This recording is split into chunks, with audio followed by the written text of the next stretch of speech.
Assalamualaikum and hi guys, welcome back to my channel. Dalam video kali ni saya nak berkongsi tentang pendapat saya berkenaan ada dua isu yang saya nak cakap dalam video kali ni. Yang pertama berkenaan dengan bahasa Melayu. Yang kedua berkenaan dengan isu kes makanan mahal dekat Bazar Ramadan.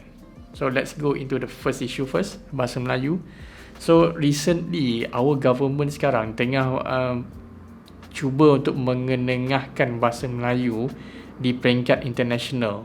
So adalah beberapa kali dia orang buat announcement dia cakap akan gunakan bahasa Melayu ni sebagai bahasa rasmi untuk berkomunikasi dekat pentas antarabangsa.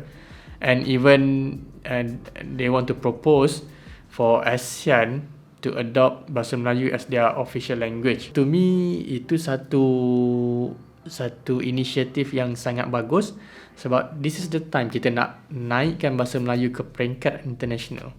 Sekejap lah, dia ada macam habuk sikit lah. Wait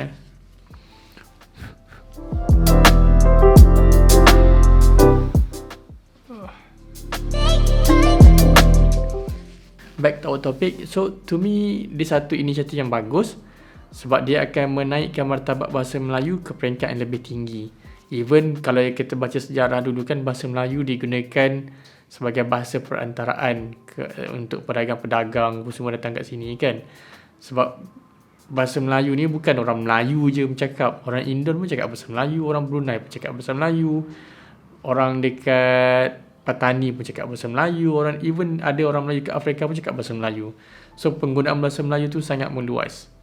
And I really support that inisiatif pada government. Bila ada menteri yang cakap untuk jadikan bahasa salah satu bahasa rasmi dekat peringkat ASEAN, and daripada Indonesia, ada menteri apa tak kat Indonesia tu dia tak agree, dia tak bersetuju. So that's fine lah sebab dia orang Indonesia. Tapi yang menjadi satu kepelikan pada saya sekarang ni, rakyat kita sendiri yang tak support bahasa Melayu, nak naikkan martabat bahasa Melayu ni.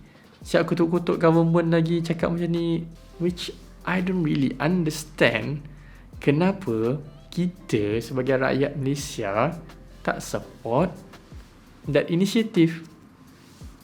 Kenapa? Bahasa Melayu tu bahasa kebangsaan. Cuba tengok Perlembagaan Malaysia. Apa bahasa kebangsaan Malaysia? Apa yang ditulis dalam Perlembagaan Bahasa Kebangsaan Malaysia? Cuba cari. Google. Saya tak faham. Minta maaf, saya tak faham. Just because you don't like the government doesn't mean you disagree to everything yang government nak buat. You jangan bangkang for the sake of bangkang. Kalau macam pembangkang tu, nama dia pembangkang, tugas dia membangkang. Kalau dia tak membangkang, dia tak jadi pembangkang. Seriously, I don't understand kenapa kita sebagai rakyat Malaysia ni tak support bahasa Melayu digunakan peringkat antarabangsa. Siap kutuk lagi menteri bila menteri bercakap bahasa Melayu dekat UN ke dekat mana. I just don't understand. Tapi untuk kerajaan pula, kalau you nak buat something like this, make sure you really follow through lah. Buat betul-betul, buat in a proper way. Jangan buat just for the sake of popularity ke, for the sake of sentiment ke. Buat betul-betul kalau nak buat. Kalau tengok netizen tu, ya Allah, netizen ni sentiasa, dialah yang terpaling baik, dialah yang tersempurna, dialah yang terbetul, dia tak pernah tersalah. Let's move to the second topic, which is pasal Bazar Ramadan. Orang duk komplain cakap makanan mahal dekat Bazar Ramadan. Lepas tu ada satu isu pula yang baru-baru ni, orang duk komen Chef Ammar ni kita tahu dia memang orang Arab kot, dia orang Arab, orang Palestin, orang Arab. And dia memang dah buat bisnes makanan Arab ni dah lama. Dia ada kedai dia, and dia punya kedai tu, restoran Arab dia tu is not restoran Arab biasa. I think is kira a different standard of makanan Arab lah. Tapi kalau makanan Arab ni yang saya makan macam mandi chicken tu dah dengan nasi, itu memang sedap lah. Yang lain tu I tak really kena dengan saya punya tekak. Sebab Chef Ammar ni dia pun ada buka dia punya gerai dekat Bazar Ramadan dekat area Stadium Shah Alam kalau tak silap. I think dia ada dia participate dalam few Bazar Ramadan juga. And people complain sebab dia jual harga nasi Arab dia tu RM50 sebungkus. Kalau yang kambing punya RM50 sebungkus. Kalau yang ayam dalam RM28-30 macam tu lah sebungkus. So dia orang complain cakap, oh ni harga Yahudi apa semua. Sampaikan Chef Amar tu memang I think he is frustrated lah. Especially kalau you label dia buat macam it's agak sensitive when you say that harga tu harga Yahudi atau mungkin sebab dia orang Palestin kot. So sensitivity tu lain macam sikit. So dia rasa frustrated. Tapi kan to me in general, kalau you rasa makanan tu mahal, maksudnya you are not in that market segment tau.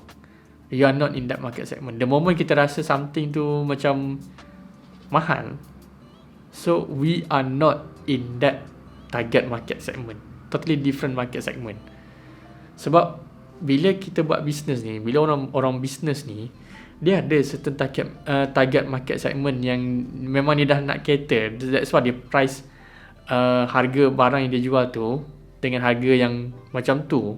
Sebab dia tahu dia punya market segment yang dia nak target tu can afford to buy the items yang dia jual tu. So kalau kita tak, if we cannot afford, meaning we are not in that market segment. So if we are not in that market segment, kenapa you nak complain mahal? Analogi dia macam ni lah. You pergi showroom Proton, okay? You pergi showroom Proton, you tengok Proton X70, Proton X50, okay, dia jalan-jalan tengok semua okay. And then you pergi pula showroom BMW, you tengok 3 series, X5, X3 apa semua tu. And then mesti you akan cakap, oi mahal betul harga kereta ni, kenapa mahal sangat? Saya pergi Proton tadi murah je RM100,000 lebih, kenapa harga kereta ni RM200,000 lebih? Kecil je kot. X1, X3, X70 tu lagi fully spec apa semua compared to X1, X3. Tapi harga RM200,000, RM300,000, kenapa lagi mahal?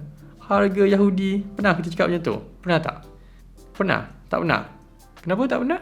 If we cannot afford BMW, we are not their target market segment. Sebab tu dia harga dia lain, harga premium. Sama lah macam Chef Amar ni. Chef Amar ni dia punya makanan, dia makanan premium. Barang-barang yang digunakan tu barang-barang premium. Ingredients yang dia pakai tu ingredient yang premium. So bila dia letak harga yang mahal, harga yang tinggi, bukan harga mahal. Kalau dia letak harga macam tu, kalau sebungkus RM50, if you can afford harga sebungkus RM50 tu, pergilah cari kat kedai lain. You cari makanan yang sama pada harga yang lagi rendah. I bet mesti ada kan. I don't think Chef Amar seorang je yang jual makanan Arab. Ramai lagi yang jual makanan Arab ni. You cari kedai lain, you cari gerai lain, tengok harga dia. And then you compare lah dia rasa tu. Kalau macam kuih tu, kuih kari puff, biasanya kan kalau bazar Ramadan ni, dia jarang, last time saya pergilah, saya tak tahu this time, dia jarang nak jual macam RM1.3, RM1.4. Dia tak jual macam harga biasa tau. Dia jual harga yang macam dia dah pack, okay, RM5, you kena beli satu pack RM5 ataupun satu pack RM3. Macam semalam saya pergi dekat gerai dekat area sini, satu kari puff RM1, tapi dia jual dalam satu pack, so RM3. Ada 3 biji kari puff. And pada saya harga kari puff tu agak mahal sebab dia kari puff biasa je. Saya tak tahu ingredient apa yang dia pakai untuk justifikan harga dia tu. Tapi mungkin saya bukan target market segment dia lah kot. Sebab RM1. Tapi bukannya besar tapak tangan ni tau. Kari puff tu bukan besar tapak tangan ni. Kari puff tu kan biasa besar ni je. Yang biasa jual 50 sen sebiji, jadi RM1 sebiji.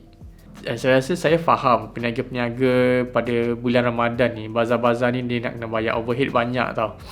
Dia nak sewa gerai apa semua tu. Lepas tu dengan keadaan barang, harga barang naik apa semua, memang banyak lah isu. Dalam pada kita nak berniaga, kepada peniaga-peniaga ni, try to be reasonable lah, jangan terlalu tinggi sangat. harga. Kalau macam makanan biasa tu rasanya tak perlu harga yang terlalu tinggi sebab you nak cepat recover je. Tak perlu harga tinggi sebab you nak cepat recover you punya cost tu.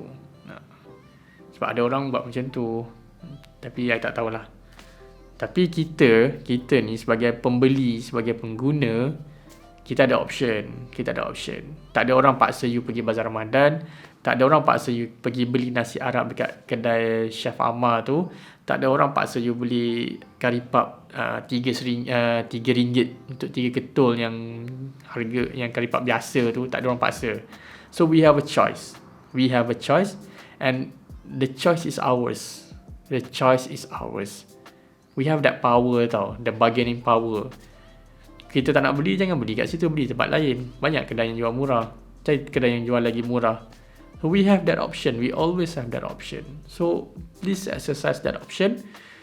And tak payah nak komplain, nak kecoh-kecoh, nak kecam-kecam ni. Dah lah bulan puasa.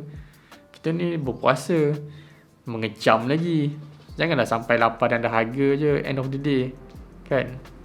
Faham lah, tak faham tak apalah. Kalau nak tahu kan, kadang-kadang kita macam tak boleh nak appreciate tau. Macam, kenapa harga kuih ni mahal sangat Kalau nak tahu kenapa harga dia mahal sangat, atau kenapa harga dia macam tu, one day you try buat sendiri.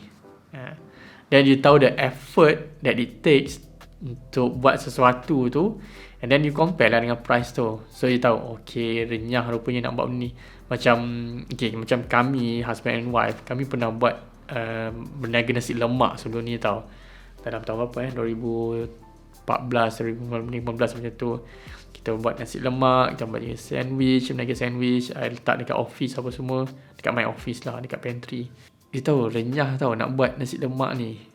Memang bukan susah, dia renyah. You kena bangun awal tau, pukul 2 pagi, 3 pagi. Lepas tu nak masak sambal, nak potong-potong. Nampak senang lah. Kita cakap murah, kat situ murah je, kat sini murah nasi lemak. Dan pergilah beli kat situ, pergilah beli kat sini. Tapi the process nak buat tu memang renyah. Bila kita masak makanan ni, bukannya kita masak ala kadar. Just because kita nak berniaga, kita masak ala kadar. Patutnya bila kita berniaga ni, lagilah kita kena masak bersungguh-sungguh. Supaya bila orang makan tu, orang akan rasa puas hati, orang akan rasa berbaloi, dan orang akan repeat dengan kita. Cukuplah nak mengecam-mengecam ni. So whenever I buy something, especially daripada gerai-gerai ni, walaupun harga dia agak tinggi, tapi niat saya nak bantu. Salah satu cara untuk membantu peniaga-peniaga kecil ni, peniaga gerai-gerai ni. So from that perspective, I takkan rasa macam mahalnya. Tak ada I nak rasa macam tu sangat.